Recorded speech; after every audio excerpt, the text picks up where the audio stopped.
are in lockdown. Don't venture away from your radio. Don't go outside. Don't get infected.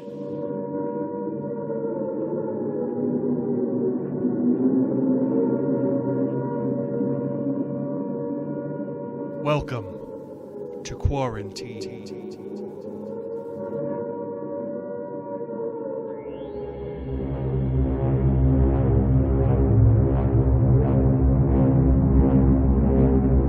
Quarantine Radio Theater brings you new productions of old-time radio as well as new productions of original material. So, dim the lights, sit back, and close your eyes.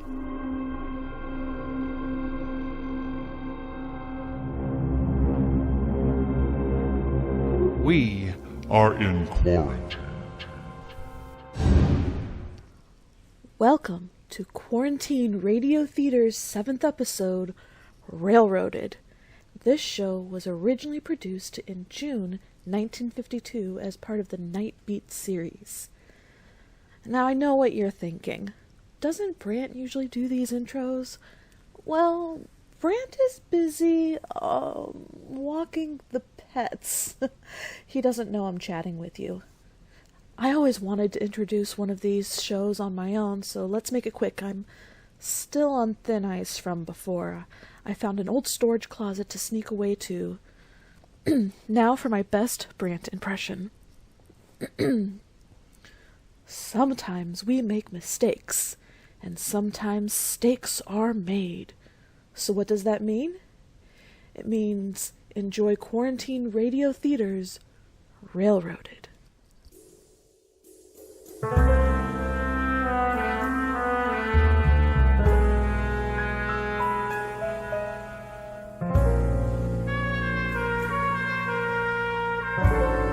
Hi, this is Randy Stone. I cover the night beat for the Chicago Star. My world is neatly divided into two parts, night and day. Part one you can have, with its fume-laden sunshine and noisy peddlers selling everything from eternal youth elixirs to slightly used atom bombs. Part two I'll stick with, the neon signs that have just been turned off. The cop trying the door of Sam's We Pay Cash for Everything second-hand store. Yes, I'm happy to commit the merry sunshine hours to sleep. Therefore, my phone ringing at 11 o'clock in the morning can constitute a dissonant, irritating, and annoying sound. Oh, wrong number. What do you want? This is Billy at the paper. That you, Randy? Yeah, it's me, Randy. Lucky I found you home. Yeah, sure. Special delivery letter just came for you. So who's it from? It doesn't say on the envelope. Well, open it, if you haven't already. Well, it's signed Dolly Graham. I'm booked solid for the next 2 weeks. It's that Dolly Graham, Randy. I'll read it to you. Look, Billy. Dear Mr. Stone, you're always looking for a story. I've got one for you. I can prove that I was not responsible for Mrs. Thompson's death, that I've been framed. What Thompson death? There's more. Please come see me today. Signed, Dolly Graham. That's great. Now maybe you'll tell me who Dolly Graham is? Try reading the Star once in a while, Randy. Dolly Graham is the girl whose car crashed into Paul Thompson's and killed his wife. She was convicted last week on a manslaughter charge. Which Thompson? The guy running for state senate? That's him. That's why I called you, Randy. The boss thought there might be a story in this. Oh, fine. Well, tell him to break up a canasta game and send one of the day boys over to see her. As long as she sent you the letter personally. Oh, I ought to take this phone and rip it off the wall. 11 o'clock in the morning. Look, Randy, Paul Thompson's news these days. If the paper could hit the street with something hot... Where is she? Women's detention, California Avenue. Might be a good idea if you come down here first and read up a little on the trial. Did I say I was going? You're fighting it, Randy, but you're losing. All right, I'll be down. But I'll hate myself for it.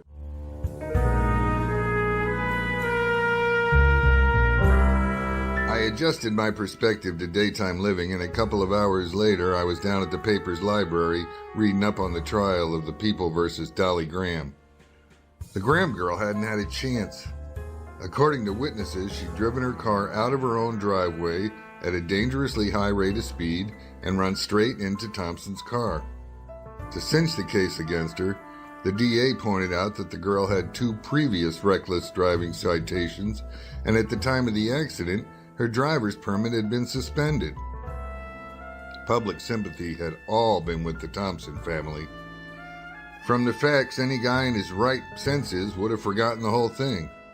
But then, nobody's ever been able to prove that I am.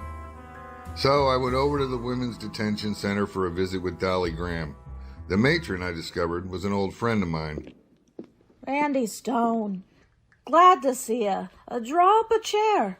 I got a pass to see Dolly Graham, Nellie. I'll visit with you later. Graham? What do you want to see her about? Well, confidentially, Doll, I've got a little steel saw for her. All right, come on. I hope you're not going for that malarkey about her being innocent. Well, I got an open mind, Nellie. You know that. Those wild, irresponsible kids, put them behind the wheel of a car and it's murder. Plain murder. That's just what the DA said. Do you know her license had been suspended? I read that. What do you want to mess around with her for? It's an open and shut case. I don't like open and shut cases. Ah, cheesecake. That trial read like a bad play written for the star performer only. In this case, Mr. Paul Thompson.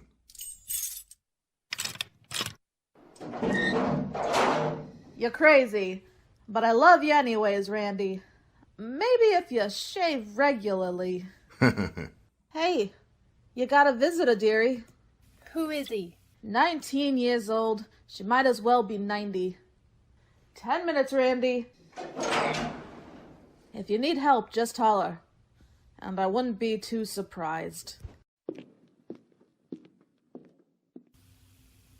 Well, I'm Randy Stone. what does that call for? 3 cheers. Well, I'm the Randy Stone, Chicago Star, the one you sent for. I sent for you? You must be nuts. Hey, got a cigarette? Yeah, here, keep them. Thanks. What are you staring at? You're just a kid. A frightened kid trying to hide it behind a cloud of cigarette smoke. All right, so I'm scared. What do you want? I got this letter from you this morning, special delivery. This was your idea. I didn't write any letter. Let's see it. Here. It's my name, but I didn't write this letter. Well, read it. I am. Make any sense to you? Just this about George Saunders. He was in the car with me when it happened. Not according to the testimony. He beat it before the police got there. I told them about it at the trial, but they didn't believe me. Why'd he run out on you? He'd broken parole, I think, in Kansas or Wyoming, someplace like that. They tried to make a deal with me. Who did? They told me if I pleaded guilty, it'd be treated just like any other traffic accident. But I told them, no, it wasn't my fault. So they made it manslaughter. A politician's wife was killed. Well, your record made it a cinch to convict you. Thompson's car crashed into mine, I tell ya. Car's always been a sort of mechanical toy to you, hasn't it? Oh, not another lecture coming up. I'm sorry, Dolly. That's the good citizen in me. Keeps coming out every once in a while. Go on. My lawyer told me not to try and buck Paul Thompson. He said Thompson couldn't afford any unfavorable publicity on account of his running for the Senate. So, here I am. I'd like to know who sent this letter. You're wasting your time, Mr. Stone.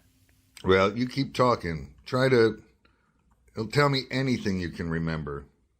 I was waiting for this car to pass. My car was standing still in the driveway. I swear it. Then his car started weaving like he was drunk or something. Next thing I know is the crash. Well, the Thompson car rolled over on its side. You remember that? First thing I saw was her, the wife, lying on the street, dead. I heard someone trying to get out of the other car, so I ran over to see if I could help. And by this time your boyfriend had disappeared, I take it? Mr. Thompson was helping his daughter out. He said something to her, and she started running down the street. What did he say to her? I heard it, but I don't remember exactly. Well, he testified in court that he told her to go bring a doctor. Is that what he said? No, it was nothing about a doctor. He told her... What? I'm trying to think. Something about home? The words. Try to think of the exact words. Go on home. I think he said. Go on home, Anne. I'll look after things myself. That's all he said to her. Uh-huh. This friend of yours, George Saunders? Then Mr. Thompson kind of staggered over to where his wife was, and he fainted. Then the people started coming around, and they started shouting at me and blaming me, and Mr. Bell told everybody he'd seen me do it. That's the next-door neighbor? He lied. He told them it was my fault. I don't know why, but he lied. I'll have a talk with him, Dolly. Oh, it's no use. What did the DA call me? An irresponsible, wild-eyed lady of the night. You should have seen the way the jury's eyes lit up when he said that. I knew it was all over then. You haven't told me about Saunders. Where can I find him? He played clarinet at the jazz bar on Higgins Avenue. Know where it is? Yeah. They wanted me to plead guilty to the accident. Well, I guess I should have. There's something screwy about Thompson helping the girl out of the car, but I can't think what it is. Time's up, Randy. Okay. Do you believe me, Mr. Stone? Yeah, I believe you, but what does that mean? Nothing. I'm a notorious screwball about such things.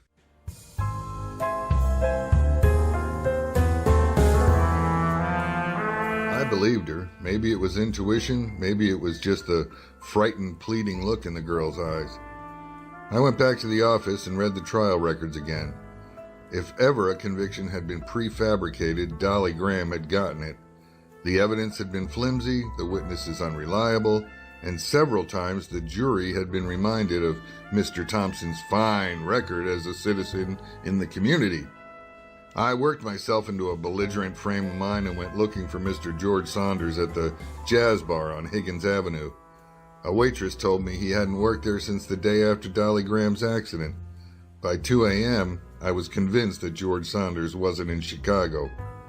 So I went back to the office and wrote a nice vitriolic column about trials and courtroom procedures. Nothing specific, you understand. Just a poisonous bit about how many people are railroaded into jail sentences because of a willingness to find a person guilty before the trial. Then I went home, set the alarm for 1 o'clock in the afternoon, and I went to bed. The mechanical monster did its work, and by 2 o'clock, I was climbing the few steps to Mr. Bell's porch, Dolly's neighbor, the one who'd sworn he'd seen the accident take place. Mr. Bell? That's me. What do you want? It's about that Thompson accident case. Oh, I ought to start charging for all the talking I've been doing about that. My name is Stone. I'm with the Chicago Star. Yeah, I read it all the time. Well, we're thinking of doing a feature story. Pictures of you and your wife, the works. As soon as she moved in the rooming house next door, I knew what kind she was. Ah, you saw the actual crash take place, Mr. Bell? I was sitting right here. She came shooting out of her driveway. She was doing 40, I bet. Reckless. Murderous reckless. Your chair was right where it is now? Same spot. I told the missus the day that girl run over my dog, she'll kill a person someday. And she did. She killed that poor Mrs. Thompson. Well, maybe you just heard the crash, Mr. Bell. Could that be? I seen it, I said. She run over and killed my dog. And did it deliberate. You think she was sorry? Not her. Mind letting me sit in that chair for a minute? Yeah, go ahead. Thank you. What do you want to do that for? I'm just trying to figure out how you could have seen the driveway from here. All I see is a brick wall and 2 big trees. Well, now, you wouldn't make me out to be a liar, would you? I seen it all. You must have yourself a trick set of eyes, then. I told them in court I seen it, and they believed me. Well, maybe you saw it because you wanted to see it. You weren't exactly fond of that girl, you know. That's nothing to do with it. If I hadn't seen it, I'd have said so. You'd have to be hanging a foot over the railing before you could have seen the accident. Well, maybe that's what I was doing then. You can't make no liar out of me. You go talk to Miss Marks. She lives in the same house as that Graham girl. She's seen it too. Uh-huh, I'm going to. Oh, is it all right if I send somebody around here later to take some pictures? Sure thing. And, say, if you're writing something in the paper, well, don't forget to say that the missus is a fine dressmaker. Oh, she's one of the best in this section. Yeah. Well, yeah, we'll, headline that fact.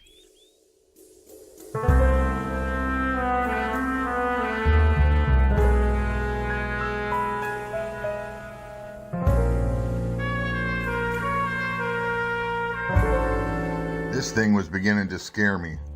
Mr. Bell couldn't possibly have seen that accident, and yet the Supreme Court couldn't have shaken his testimony.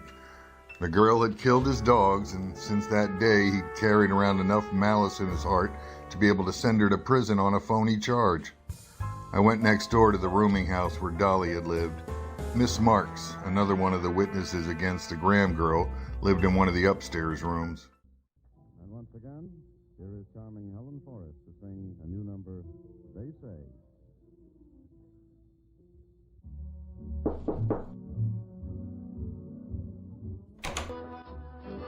Yes? I'm a newspaper reporter. I'd like to interview you. Oh, come in. I'll turn the radio off and you sit down. Thank you. Care for some wine? Sherry? No, thank you. Sherry's good for you. The other stuff's poison. So I've heard. Makes you feel better if you're, ill. And it helps time go quicker. You were talking to Mr. Bell next door about Dolly Graham. I heard you through the window. You know Dolly? She had more boyfriends than... No. A good-looking girl. Hair just like mine was. Mine was natural, though. Would you think it to see me now? I was very pretty, too. Sure, and you're not out of it yet. About the crash? Oh, I'm tired of talking about that accident. You heard her leaving her room? Laughing. He was kidding her. Well, in court you said that she came out alone. I said I wasn't sure if she was with somebody else. Oh, but you heard a man's voice. Maybe. Oh, there were no long, empty evenings for her. Not like some people have. She used to rib me about it. Said she'd fix me up with a date, stuff like that. It hurt. You were looking out the window when it happened? Yes? There was nobody in Dolly's car with her. No. She said he ran out on her. I didn't see him. That's a laugh, isn't it? Yeah, it's hilarious. When it came right down to a pinch, she was alone too. Even the young, pretty ones are alone. I had a time of it when the reporters and police started coming around. But even that didn't last long. Did you see... never mind. Oh, I'm not much good to you, am I, mister? Well, thanks anyway.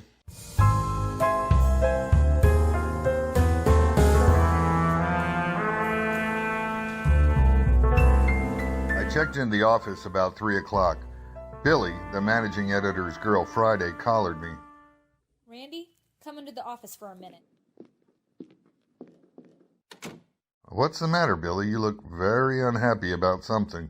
Not me. The managing editor. It's, this morning's column of yours. It's directed against Paul Thompson, isn't it? Well, generally speaking, yes. Specifically, no. Well, you know the Star's supporting him in his bid for the Senate. Yeah, if I insinuated the trial left a pretty foul odor behind, it's because I think so.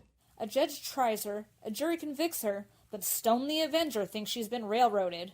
Like a rocket-powered express. Thompson's attorney phoned. The M.E. wants no more of it. Oh, I see. As a matter of fact, Thompson wants to talk to you. Since when is the Star influenced by politicians? Proof's one thing, Randy. Conjecture is another. Give the boss proof, and he'll print it. The girl is taking a phony rap, I'm sure of it. All right. Get yourself fired. I sent one of the photographers down to take some pictures from the neighbor's house. Those pictures are going to prove the guy was lying. He said he saw the accident. He couldn't have. You're going to need something a lot more conclusive than that before you can make a story out of it, Randy. I know it. I'm working 2 more angles. First, to find out who wrote this letter. Then to find Dolly's boyfriend, the missing musician. You believe there was a guy with her? Yep. Let me look at that letter. A friend of mine, Alf Harriman, is on the board of the local musicians union. He's trying to trace this Saunders for me. If he phones while I'm out, will you take a message? Mm-hmm. This is a girl's handwriting, Randy. You sure? Pretty sure. It was mailed from Wilmette last night. That's about 30 miles from here. High-class residential section. I live here, remember? The boss told Mr. Thompson you'd call him as soon as we heard from you. It's late, Billy. He said no matter what time it was, he wants to see you. Well, I'll go to see him now.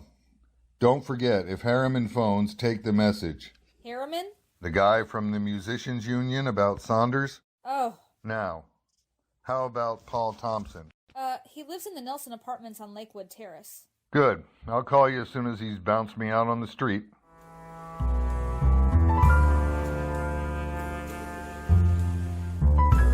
Half an hour later, a nurse ushered me into Thompson's study. She warned me that Mr. Thompson was a pretty sick man and that I shouldn't say anything to excite or disturb him. She closed the door behind me.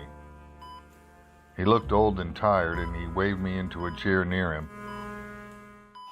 I'm sorry I can't rise to receive you. I haven't been very well. I'm sorry to hear that. You left a message you wanted to see me? Obviously, we had to meet very shortly, so I took the initiative. Yeah, I'm told you were disturbed about my column in this morning's Star. Both its tone and contents were clearly directed against my family. I was attacking a series of principles, not any individuals. Running as I am for the Senate next month, your insinuations must have an adverse effect on my campaign. I have learned that you are conducting a private investigation into the tragic death of my wife. Well, to deny that would be stupid. In the face of such overwhelming evidence as was presented in the court, do you mean to say that further inquiries could serve any useful purpose? Well, that remains to be seen. I'm interested in facts only, Mr. Thompson. I think you can help my investigation here and now. How? Let me talk to your daughter. Is she home? She is in no condition to see anyone. Poor child is on the point of a serious breakdown. She's never recovered from that horrible night. A few words with her, that's all I want. It's impossible. She's not in the city at any rate. Well, where is she? Mr. Stone, I've wanted nothing so much in my life as I want that seat in the Senate. That's a laudable ambition, sir. I will let no obstacle stand in my way. In time, you should get the presidency. I have thought of a solution which might be compatible to both of us. Well, nothing would suit me better. I've long been searching for a young, aggressive man to run my campaign for me. I'm afraid I'm losing you. You are that man, Mr. Stone. Whatever your present salary is, I will double it, under contract for 3 years. I see.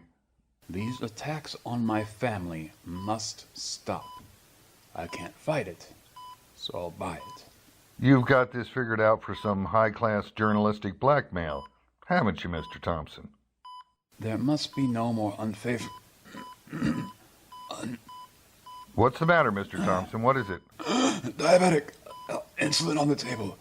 Do you know how to administer it? No. What can I do? The nurse. Call her quickly. Nurse, in here, quick!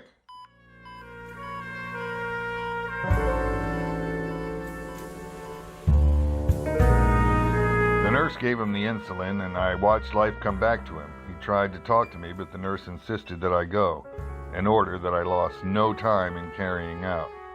I got to a phone as fast as I could and called Billy at the paper.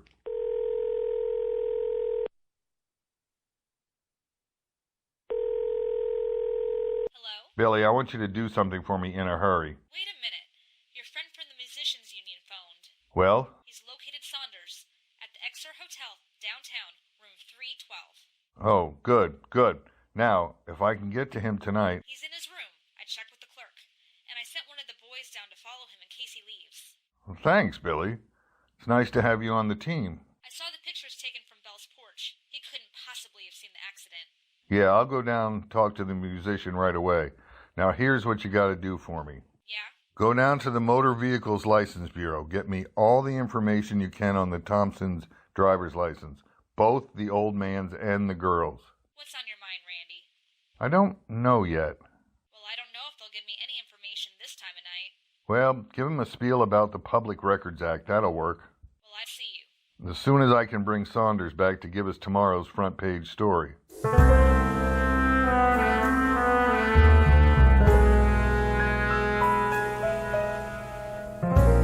Tommy Sullivan was one of my colleagues on the Star, and he was waiting for me in the lobby of the hotel. The musician was still in his room, he told me. I climbed 2 flights of stairs of dingy fire trap. Saunders was in his room, all right. I knew it just as soon as I stood outside his door. Come on in. Hi, be with you in a minute. I don't want to let go of this lick.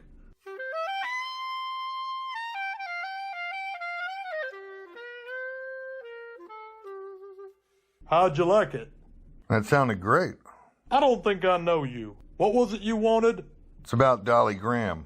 You a policeman? No. Oh.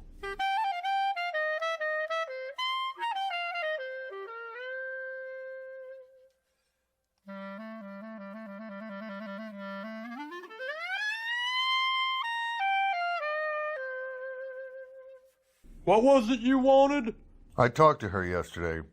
She said that you were in the car with her when it happened. Does the jury believe that's important now? You were with her in the car? Just give me a yes or no. Yeah, I guess I was. And you wouldn't step in and help the girl out? I thought about it lots of times. I didn't have the guts. I'm wanted out west. I jumped parole, and if they ever get their hands on me, it'd be too bad. Too bad, don't you see? Oh, you're a nice boy. You're coming with me now. I can't. I thought for sure it'd be the case. We were just sitting there. I said, the guy who's driving, he's drunk. The guy who was driving? Sure, it was a man. I saw him. His daughter said she was driving the car. Well, she wasn't. Come on, we're going places. You don't understand. I just can't do it. Well, I'll help you. Now, get moving. They'll get me on that Kansas thing. The stairs are kind of narrow. You better walk ahead of me. So it was a man driving. Oh!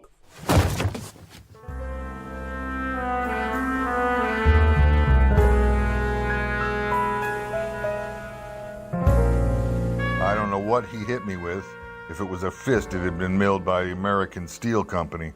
I went down and he got away from me. A couple of aspirins and a cab ride later, I was back at the office. What happened to you?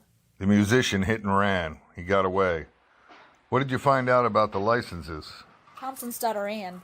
She had a license issued to her all right, a day after the accident. After the accident? It's beginning to gel. That isn't all. Thompson's own license had been revoked over a year ago for reasons of health. That's all they tell me. How's it look to you, Randy? Thompson was driving. That's why he helped the girl out of the car. He got out first. He knew there'd be no doubt of his criminal responsibility, so he got the girl. Proof. We've got to prove it. Well, I'm pretty sure I know how to get it. I think I know who sent me this letter. Ann Thompson? Yeah, she just couldn't go along with it all the way. The old man knew it, too. That's why he kept her out of town. The letter was postmarked Wilmette. Shouldn't be hard to find her. You gonna see her tonight? Let's get busy on it.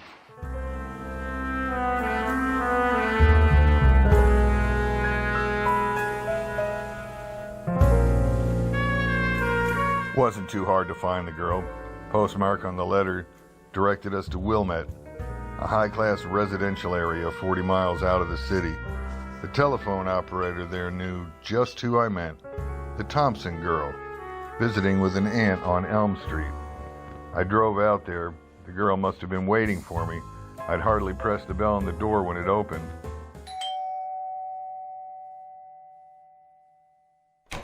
Yes? I got your letter this morning. Come in, Mr. Stone. Thank you.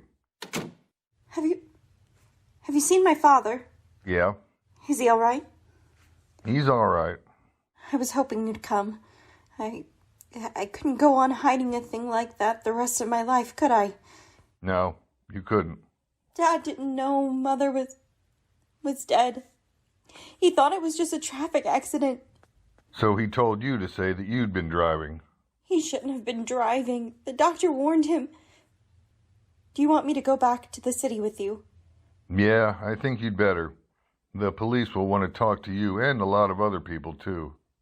All right. I felt so bad when I had to tell those lies in court. Yeah, I know. Poor girl standing there, staring at me. I felt like crying. I feel like crying now. Come on, honey. It's a long drive back to town.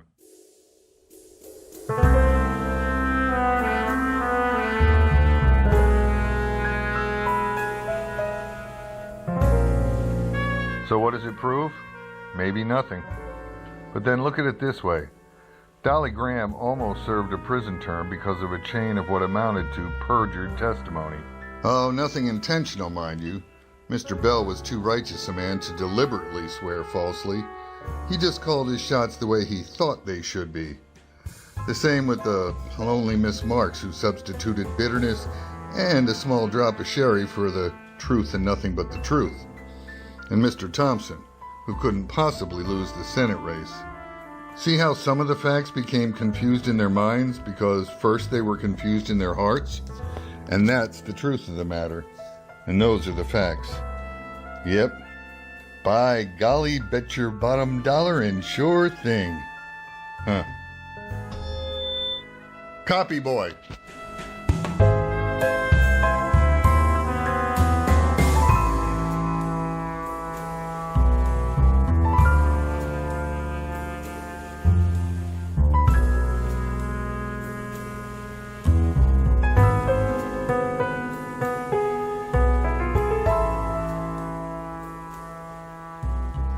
Thank you for listening to Quarantine Radio Theater's production of Railroaded, featuring the vocal talents of Bill Burke as Randy Stone, Megan Kawasaki as Billy, Sherry Hawkins as Nellie, Allison Beach as Dolly, Emily Schneider as Anne, Megan Knoll as Belle, Kelly Hoagland as Paul, and Andrew Richards as George.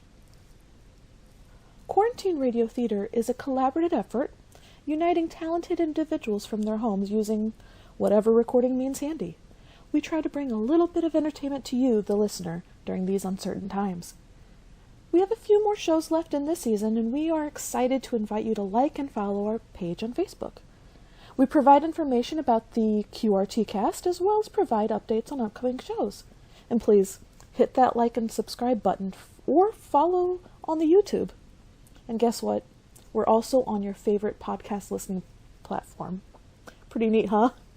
Finally, we'd love to hear from you, so feel free to review and leave a comment. We, the crew at QRT, love hearing from you. I cannot believe Brant is still out. I sure hope he's okay. Hope he doesn't mind my mini takeover. Anyway, you can tell him what a swell job I did. Maybe he'll forgive me for the pizza miniature? Anyway, goodbye.